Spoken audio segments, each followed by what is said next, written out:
programa ay rated PG. Patnubay at gabay ng magulang ay kailangan sa mga batang manonood. Last week, mga challengers nagpasikap sa atin para Hall of Fame ni Monica ay pigilin. At lalo na nang makita ang cute na batang ito, sa galing sa pole dancing, siya ang naging pambato. Napaka-amazing talaga. Amazing Joy! In my heart there'll always be a place. Ngunit muli silang antig sa obra ng kampyong Astig. That was beautiful and flawless. At dumating ang pinakahihintay ng lahat. We have a new Hall of Famer, Monica! Bumabol si Monica sa Hall of Fame na pangkat. At ngayong gabi, Wapak na wapak. silang mga talentado na muntik ng manalo, pinagsama-samang muli para mabigyan ng pangalawang tsansang magwagi. Ba't ikaw manalo? Sino ang dalawang mapipili na siyang makakasali at mabibigyan ng pagkakataon sa nalalapit na Battle of the Champions? Medyo mahirap itong competition natin ngayon, ha? Simula na naman ang mahigpit na labanan as they all shine bright sa unang wildcard night dito sa nagniningning na talent show ng Pilipinas, ang inyong talentadong Pinoy!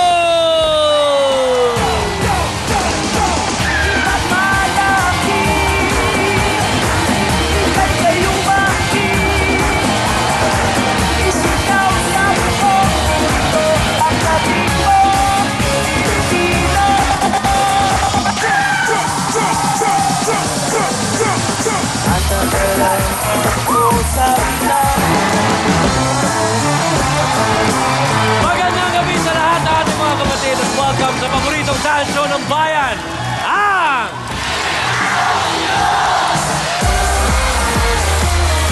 Mga kapatid, ilang linggo na lang at magaganap na ang pinakahihintay nating third Battle of the Champions. Kaya simula ngayong gabi, mag-uumpisa na ang ating wild card episodes. So, just like last year, magkakaroon tayo ng 4 na wildcard episodes. So there'll be 18 talentados who will be competing for the next 3 weeks. That means 6 talentados per episode at yung top 2 scorers from each week will battle one another on the 4th week.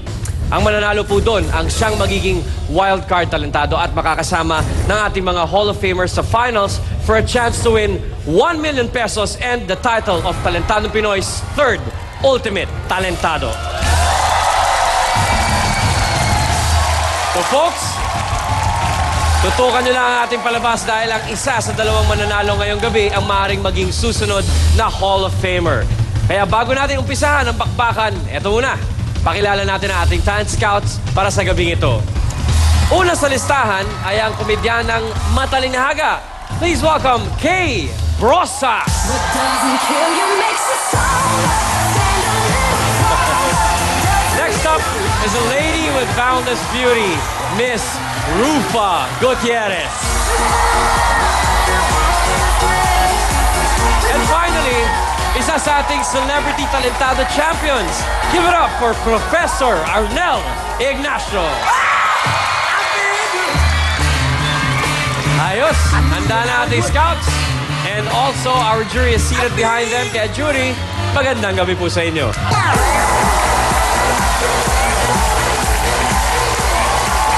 Ano pa? Wala nang patumpik-tumpik pa. Simulan na natin ang first wildcard episode for the season. Matapos sumali sa ating palabas ang ating unang wildcard finalist, tuloy lang siya sa pagpapractice ng kanyang gitara. Ano kaya ang plano niya sakaling siya ay palarin ngayong gabi? Alamin natin mula sa kanya.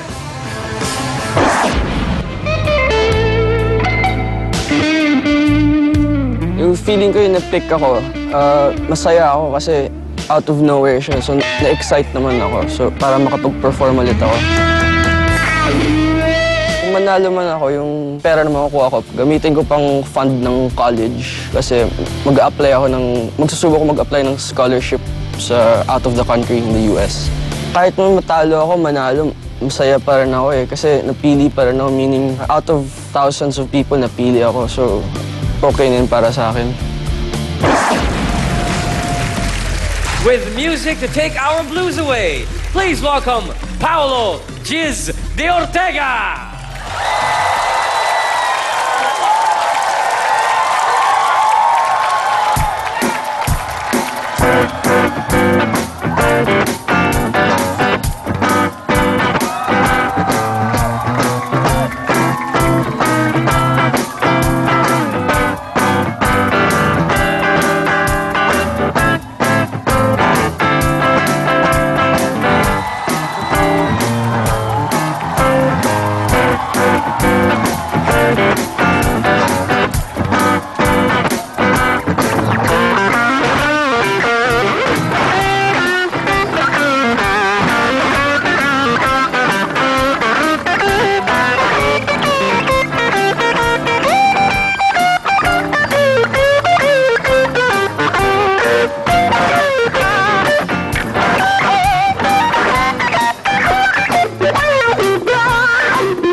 next tonight is Paolo Gis de Ortega, all of 16 years old. Hello, Paolo. Okay. Kay, ano sa palagay mo? Hi. Ang pa-cute. Nagka-bangs lang, ha? Ay, Lola, pinapusoy ko yan eh. Yung last, I think na-judge kita last time. Oo, na-amaze ako sa'yo the first time kasi ang bagets mo pa. Tsaka bihira na lang talaga ang talent ganyan. Tsaka likot ng kamay mo in fairness Parang nakulangan pa ako ng konti Parang hindi mo tinodo Parang walang bopak factor sa akin. Pero yun ang feeling ko, ito ako lang naman Huwag ngayon magalit, Heller. Yun lang, I thank you, Bao. Thank you very much, Kay. Rupa? Hi, Paolo. You're 16 years old. Napanood na rin kita mag-perform dati. Alam mo, napaka-unique ng talent mo kasi most people that play the guitar usually just normal pop or rock ang pinapatugtog. But yours, it's very unique kasi blues, di ba? Para sa akin, talagang katulad ng sinasabi ni Kay, wapak na wapak. Kasi you're only 16 and you have a long, long way to go. Kaya good luck and congratulations. Hindi naman ganun pa ako. Thank you very much, Rupa. Professor, ano sa palagay Yes. mo? Hello, Paolo. Ito. Nag-agree ako sa kanila na yung blues, it's very unique. And ano to ang blues kasi to enjoy it, it's like, kasi wala namang pyesa. You'll just be given several chords and you play Bento lang, around. You play around. That's where the talent comes in. Ang kulang, alam mo, yung sarap. Kasi masarap yan di ba? Lalo na yung, if you're, Yung lagkit.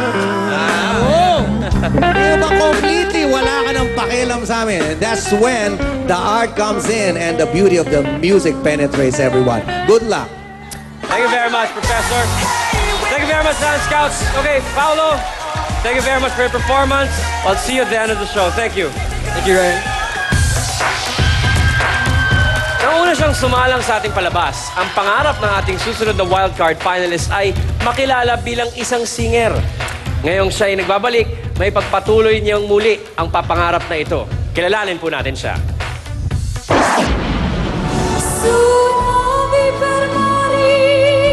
Gusto ko pong gumawa ng pangalan ko po. Tsaka po, gusto ko pong maging proud sa akin, si Daddy.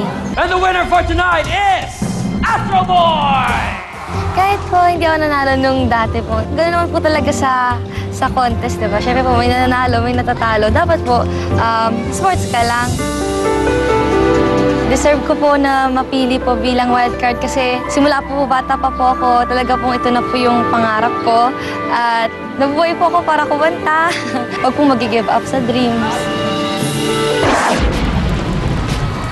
Enchanting us with her exceptional vocals is Mayumi Morales, or simply, Yumi!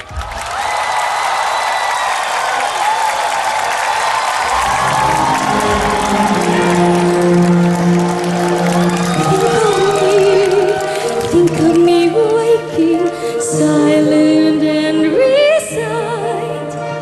Imagine me trying too hard to put you from my mind. Recall those days, look back on all those times. Think of the things we ever do. There will never be a day when I won't think of you.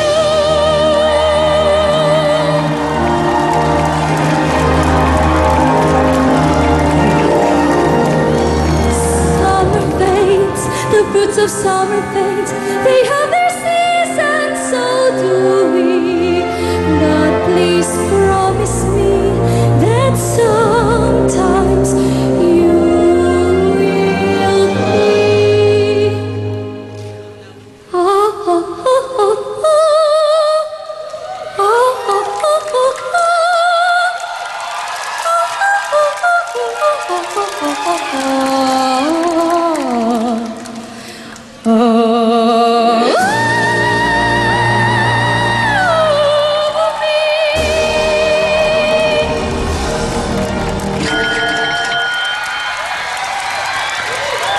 Yumi! Singing a song from the Phantom of the Opera. Anong title nun? Thinking of Me. Think of me po. Think of Me. All right. Rufa, what do you say? Yumi, how old are you? I'm 16 years old po. Nako, Diyos ko, napakalayo pa ng mararating mo. For me, your performance was classic, elegant, apakaganda ng suot mo. Perfect ang makeup, accessories, hair, pati ang boses mo para sa akin. Ako, mahihirapan sila sa iyo ngayong gabi dahil favorite kita. Thank you po. Thank you, Rufa. Okay? Yes! Sabi kay Miss Rupa, wapak na wapak. Aba, talagang ang bangs Sabi niya nakakabago kayo na, wapak na wapak. Hindi kasi talaga, ano ba? Mas may natin ngayon yung Europe na ano, something. So, ikaw ay wapak na wapak. Gusto ko yung actually, totoo, yung buong ensemble, yung outfit, yun nga lang talaga yung buhok mo, parang Santorin yung gala ka lang siya. Parang ang buon, ang sarap mong lapitan at makakapaggaling ka ng mga sakit. At saka gusto ko may drama ka eh. Yung may mga ganun-ganun ka, parang ka nababaliw, ganon. Gusto ko yun. At saka yung look, medyo may konting very, very light, out of tune. Pero okay lang kasi parang kinakabahan ka. Pero sana next time, sana yung matindi na para makita yung vocal, alam mo talaga, yung range. Kasi mataas eh, operatic eh. Kaya, wapak na wapak. Thank you very much, King.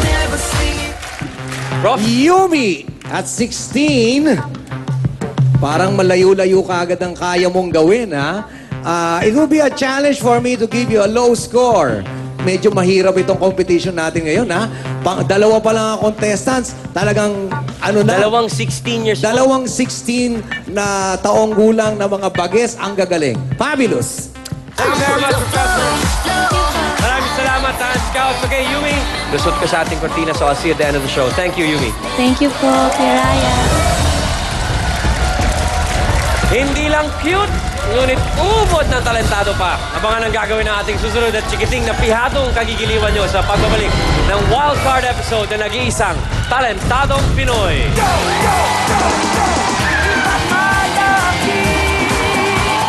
Susunod! Batang walastik, mga obra sa putik. Magic ang kanyang gimmick at mga Diyos-Diyosan na mababagsik. Abay, palabas ngayon ay siksik na siksik. Kaya dyan lang kayo dahil ang wildcard night ng Talentado ay magbabalik. Talentadong Pinoy! Dito sa